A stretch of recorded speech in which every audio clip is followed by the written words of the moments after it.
Just as I was getting used to my new job, I got an unexpected call from my former company's president, John. It had been a month since I worked there as a contractor. Fix the new system's malfunction. The reason I, a mere contractor, received a sudden termination notice was that John ignored my advice and trusted only in an incompetent employee, Mike, who got the job through connections and couldn't do his work properly. And then, John just couldn't believe I was already working for another company. I'm already working next door, so that's impossible. I felt sorry for the president panicking on the other end of the phone. He kept looking down on me, then just went ahead and hung up the phone without letting me get a word in. What happens at that company now doesn't concern me, but I do recognize the favor of being hired first. However, if they try to get me to work again, I'll have to make John and Mike, the ones who falsely accused me, pay a proper price. My name is Eric.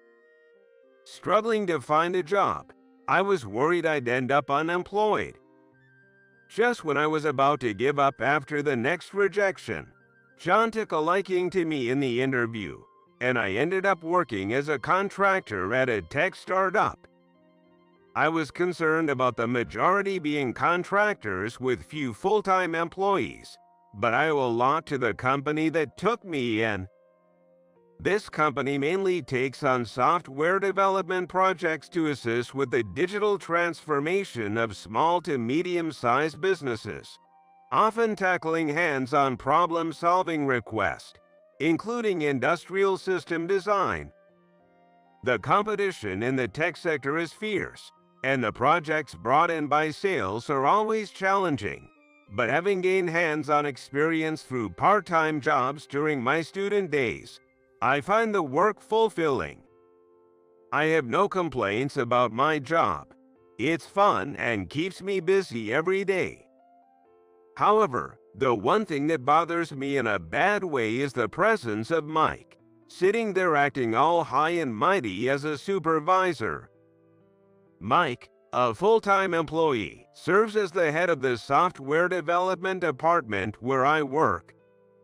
Yet, Mike's incompetence is well known within the department. Despite working at a software company, he's such a novice that he can't even code a simple Excel program. He's not completely computer literate, but tasks that take us 10 minutes can take him 3 hours. Instructions from Mike are always vague and careless, but as a lowly contractor, I couldn't complain.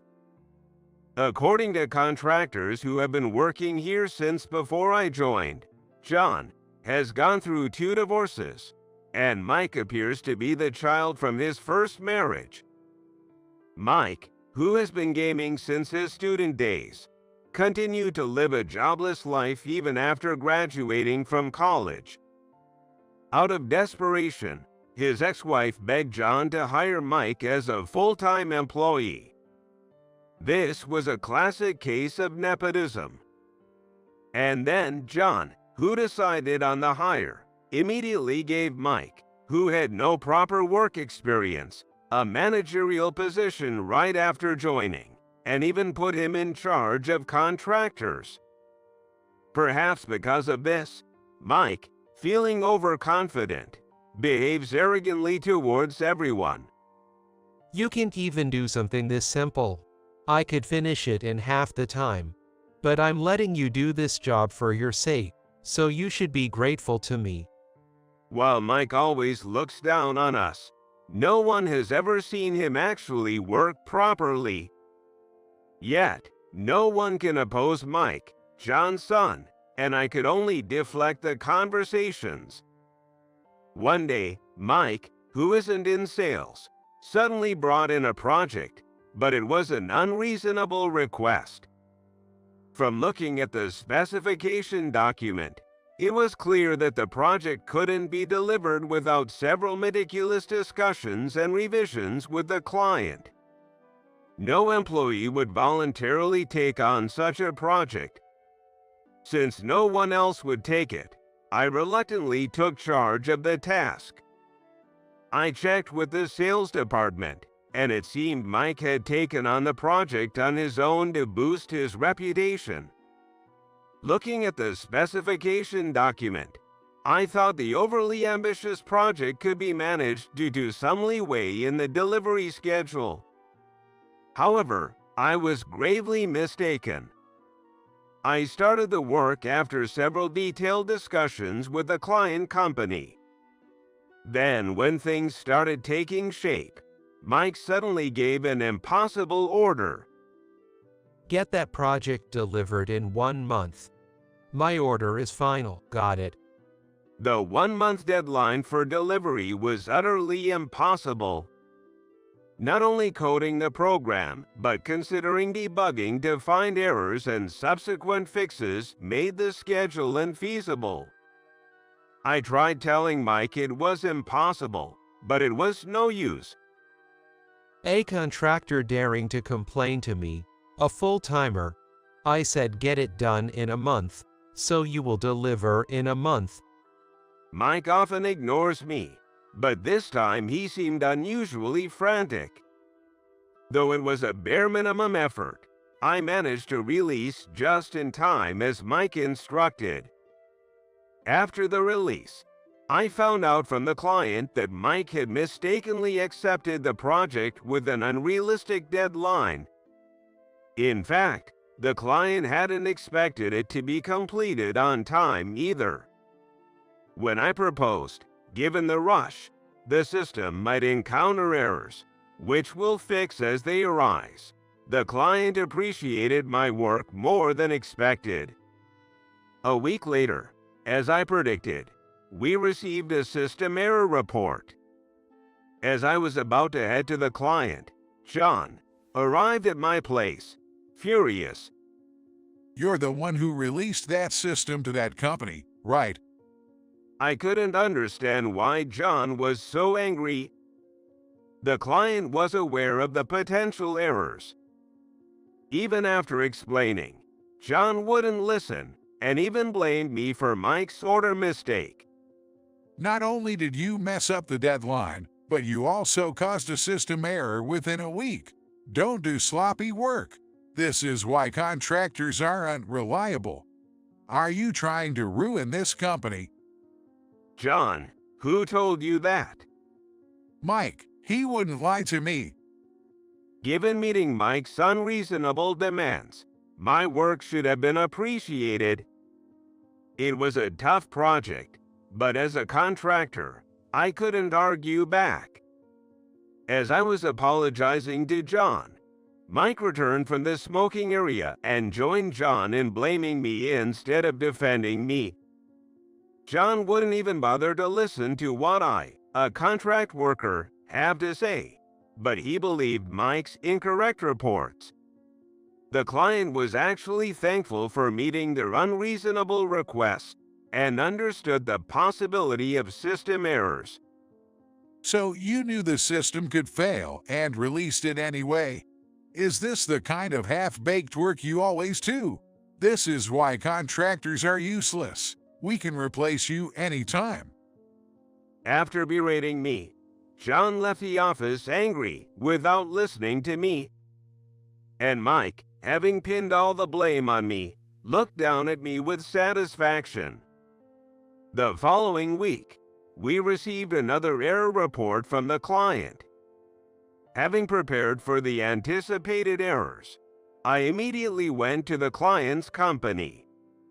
Upon returning, Mike summoned me. What's with your work? Doing things halfway. This project was problematic from the start. The error was anticipated, so we're still okay. I never wanted to cut corners on my work. That's why I could handle the expected errors by preparing in advance. But Mike was not convinced. For Mike, who wanted to boost his own reputation, the ongoing errors in the project he directly accepted were the issue. While I was explaining to Mike that the project was now fine, John came in, red-faced again. You again. How many times do you have to mess up? I tried to explain that the project was successfully completed, but John wouldn't listen at all. Frustrated by John's attitude, which only considered Mike's incompetent interjections, I gave up arguing. I wouldn't make such simple mistakes. This guy says so. We don't need an incompetent like you. Your contract is terminated as of today. Don't bother coming back. Pack your things and leave. A week later, despite other employees' attempts to keep me, my long-term contract was suddenly terminated. I really had to leave the company. A month after being fired, I received a direct call from John on my phone. Wondering why he would call after all this time, I answered, Hey, contractor, the system's down. Fix it. I was surprised at John's first words. Wondering what he meant by system failure, I realized it was no longer my concern after being unilaterally fired. I'm working at the company next door now, so that's impossible. I don't care about that. You're just a contractor, right? Quit that contract and come back to fix this right now. John said what he wanted and hung up. The project Mike had unreasonably taken on should be working fine. I wondered what he was talking about. Asking me to work now of all times must have been some mistake. I brushed it off and went back to my current job. But within an hour, my phone rang again. This time it was Mike. Where are you right now? Like I told John, I'm working at the company next door and can't do anything for you. Must be some mistake. I'm busy, so I'm heading up now. I explained politely, but neither John nor Mike seemed to listen. Don't talk nonsense, just get here. As a contractor, you should be happy I'm offering you work, just come to the office now. While tilting my head, wondering what Mike was on about, he just ranted and hung up. Curious about what was happening, I contacted a friend still working at John's company, only to find out the place had become chaotic since I left. Apparently, Mike had taken on another unreasonable project right before I quit, and now the whole staff was scrambling to finish it. I was even more surprised to hear that I supposedly took on the project and then abandoned the work before quitting the company. Since I left, complaints had surged, and with the current staff overwhelmed, John himself had to step in, an unprecedented situation. But that wasn't all. Among the complaints, some clients specifically requested me, appreciating my previous work on error handling. Despite being directly fired by John and having left the company, it was problematic for me to be involved now. The rest of that day, my phone stayed silent. Maybe they were too busy to call again. I thought that would be the end of it, but my assumption was naive. The next day, Mike called again. His disdainful attitude unchanged, trying to coerce me into working for the same unreasonable reasons as before. I've said this multiple times, but my situation has changed, so I can just take on your work easily. Who do you think you're talking to? Don't get cocky. Useless contractor like you can't do proper work anyway, just do as I say. So you're trying to get such an incompetent me to work. Isn't it strange to keep calling someone you think can't do the job? That's just come to the office now, okay? There seemed to be a hint of desperation in Mike's voice over the phone. But like yesterday, He just made his demands and hung up. Mike must be in over his head with another unreasonable project, causing trouble for everyone else. But my position had completely changed, so there was nothing I could do. Despite repeated calls from Mike, my response remained the same. Concerned about the contract period. I can negotiate an extension for you. We just really need people right now, so come immediately. They must be desperately short on staff. Though I disliked Mike, I felt a sense of obligation to the company that had once taken me in. Reluctantly, I discussed the situation with my current boss. He was understanding but had conditions. It turned out I could be involved as an external contractor for a short period if the company agreed. I told Mike I might be able to help this time only, as a special exception. So I can support you as an external contractor for a short period, but you will pay the consultancy fee, right? You're coming back to the company. You should have just done as I said from the start. Mike, as usual, didn't listen to me, pushing his misunderstandings and demands. When I mentioned the consultancy fee the company proposed, Mike was outraged at the amount. What? Why should I pay such a huge amount to someone like you? Are you making a fool of me? Indeed, the fee was substantial.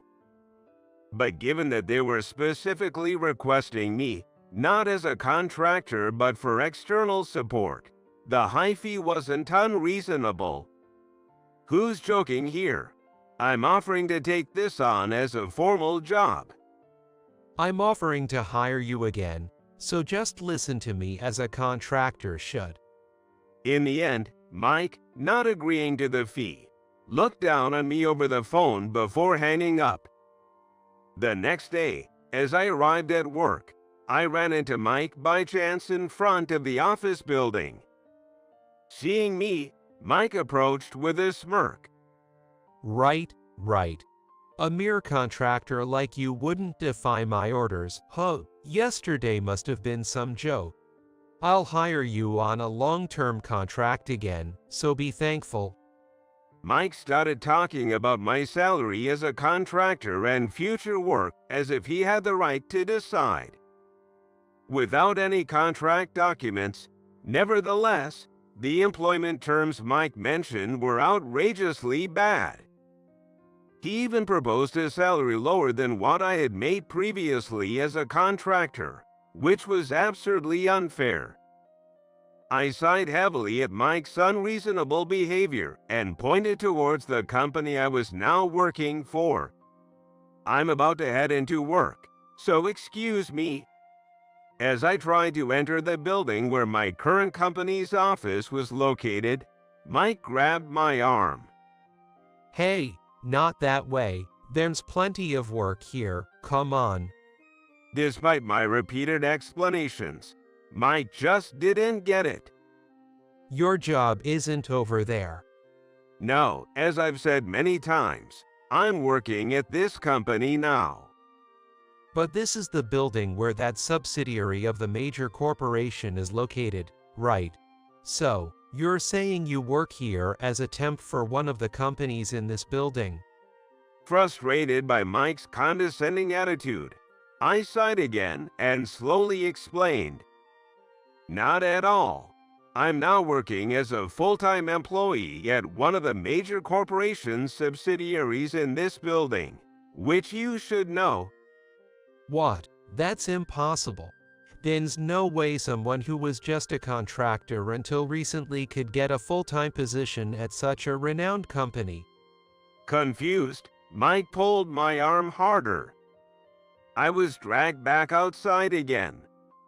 I had enough and shook off Mike's hand. That's why I said, if it's about contracting for support, I've sent an estimate.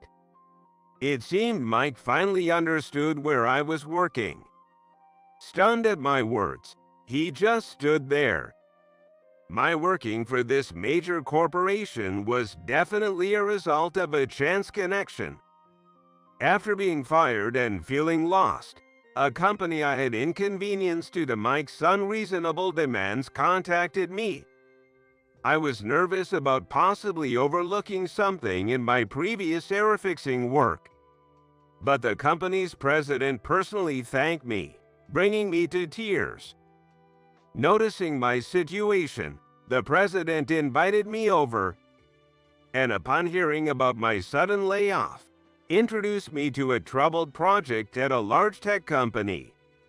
After quickly completing the task, a manager from the major company offered me a job. Now, as a full-time employee, I was busy handling significant projects. Right after joining the company, I was given a major project to handle, so I was receiving calls from Mike and John during busy work hours. Mike, still not believing me, kept insisting on rehiring me as a contractor. I mentioned my current salary, which seemed to shock Mike, probably earning more than him. If he still wanted to hire me, I handed him the contract invoice I had with me, marked with the major company's name and the president's signature. Mike was speechless and dejectedly returned to his company. Working in the field of system development, I've heard bad rumors about John. It seemed he's been repeatedly taking on reckless contracts and failing to fulfill them.